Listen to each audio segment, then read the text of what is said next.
অনেক মহিলারাই মাসকে মাস গর্ভধারণের চেষ্টা করছেন কিন্তু গর্ভবতী হতে পারছেন না। প্রত্যেক মাসে বিফলে যাওয়ার কষ্ট কি তা প্রত্যেক নারীরাই বোঝেন। আসলে গর্ভধারণ খুবই সূক্ষ্ম একটি প্রসেস। এক্ষেত্রে বিশেষ কিছু জিনিস না মানলেই গর্ভধারণ হয় না। আজকের ভিডিওর মাধ্যমে 5টি ভুল সম্পর্কে আপনাদেরকে জানাবো, যে 5টি ভুল আপনার গর্ভধারণে বাধা দিচ্ছে। এই 5টি ভুল করবেন না, তবে আপনার গর্ভধারণের প্রক্রিয়াটি অনেক বেশি সহজ হয়ে যাবে।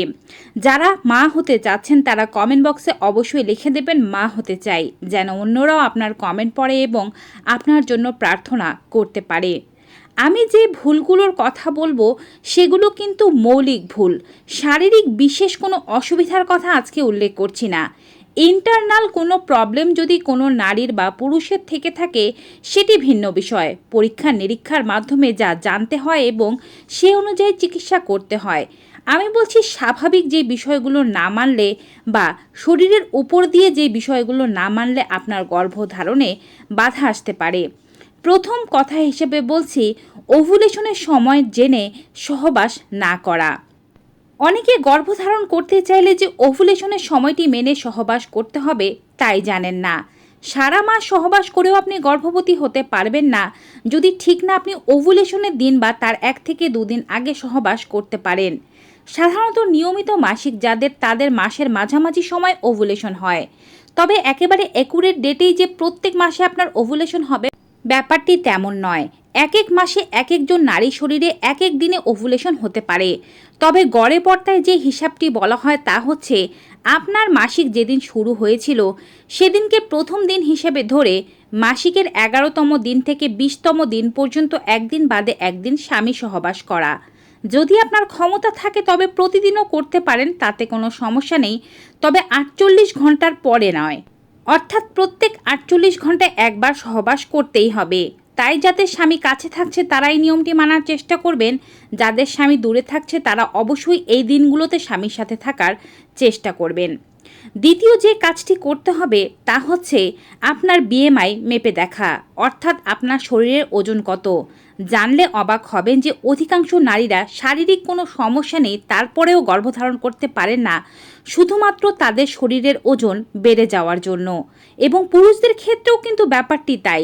এমন নয় যে পুরুষদের ওজন বাড়লে তাদের স্পার্ম কোয়ালিটি ঠিক থাকে, পুরুষদেরও ওজন বাড়লে তাদের স্পার্ম কোয়ালিটি খারাপ হয়ে যায়। স্পার্মের মধ্যে যদি অ্যাক্টিভ শুক্রাণুর সংখ্যা কম থাকে তবে কিন্তু স্ত্রী গর্ভবতী হবে না। তাই মাথায় রাখতে হবে আপনার ওজনটা যেন নিয়ন্ত্রিত মাত্রায় থাকে। এর জন্য বিএমআই অবশ্যই সঠিক অনুযায়ী নির্ধারণ করতে হবে। আপনি যদি ওবেসিটির দিকে যান তবে অবশ্যই আপনাকে আসতে হবে আপনার ন্যাচারাল বিএমআইয়ে। আপনি আপনার আদর্শ ওজন বা বিএমআই কিভাবে ক্যালকুলেট করবেন তার জন্য ইন্টারনেটে অনেক ক্যালকুলেটর রয়েছে। বিএমআই ক্যালকুলেটর লিখে সার্চ দিলেই পেয়ে যাবেন। সাধারণত 18 থেকে 25-এর মধ্যে যাদের বিএমআই সেটিকে আদর্শ ওজন বলা হয়ে থাকে। তাই অবশ্যই চেষ্টা করবেন ওজনটাকে ধীরে ধীরে কমিয়ে এই বিএমআইয়ের মধ্যে আনতে। দেখবেন আপনি যদি ওজন কমিয়ে গর্ভধারণের চেষ্টা করেন তবে 2-1 মাস লাগবে শুধুমাত্র আপনার গর্ভবতী হতে। আপনি যদি শুধুমাত্র আপনার ওবেসিটি থেকে, অর্থাৎ আপনার শরীরের ওজন থেকে 10 কেজি ওজন কমিয়ে ফেলতে পারেন তবেই আপনার ডিমের কোয়ালিটি বা আপনার স্বামীর স্পার্মের কোয়ালিটি 100 গুণ বেশি পরিমাণে অ্যাক্টিভ হয়ে যাবে। এবারে বলছি তৃতীয় যে ভুলটির কারণে আপনার গর্ভধারণ হচ্ছে না। গর্ভধারণ করতে পারছেন না বা যে কোনো কাজের কারণে কি অতিরিক্ত স্ট্রেস নিচ্ছেন? অতিরিক্ত স্ট্রেস কিন্তু নেওয়া যাবে না। অতিরিক্ত স্ট্রেস নিলে কর্টিসল নামক এক ধরনের হরমোন আমাদের শরীরে নিঃসৃত হতে থাকে, যেই হরমোনটি আপনার গর্ভধারণে বাধা দেয়, ওভুলেশন সঠিকভাবে হতে দেয় না। ওভুলেশন হলেও ডিমকে সঠিকভাবে নিষিক্ত হতে দেয় না। নিষিক্ত হলেও সেই ডিমটিকে অ্যান্ডোমেট্রিয়ামে বা আপনার জরায়ুতে স্থাপিত হতে দেয় না। তাই আপনাকে স্ট্রেস আউট থাকতে হবে। বেশি চিন্তা করা যাবে না কোনো বিষয় নিয়েই। দেখবেন স্বাভাবিকভাবে চেষ্টা করলে আপনার গর্ভধারণ হয়ে যাচ্ছে 1 থেকে 2 মাসের মধ্যেই। চতুর্থ ভুল হচ্ছে, আপনি কি আপনার ডেইলি ডায়েটকে ইমপ্রুভ করেছেন, অতিরিক্ত জাঙ্ক ফুড নেওয়া বন্ধ করেছেন এবং বাইরের খাবার চিনিযুক্ত খাবার নেওয়া বন্ধ করেছেন। এগুলো যদি করতে থাকেন তবে কিন্তু আপনার গর্ভধারণ সহজে হবে না, হলেও মিসক্যারেজ হয়ে যাবে।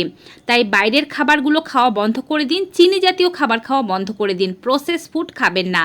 যাই খাবেন ঘরে তৈরি খাবার খাবেন এবং বেশি ফ্রেশ ফ্রুটস এবং ভেজিটেবলস খাবেন। দেখবেন গর্ভধারণ কত সহজে হয়ে যায়।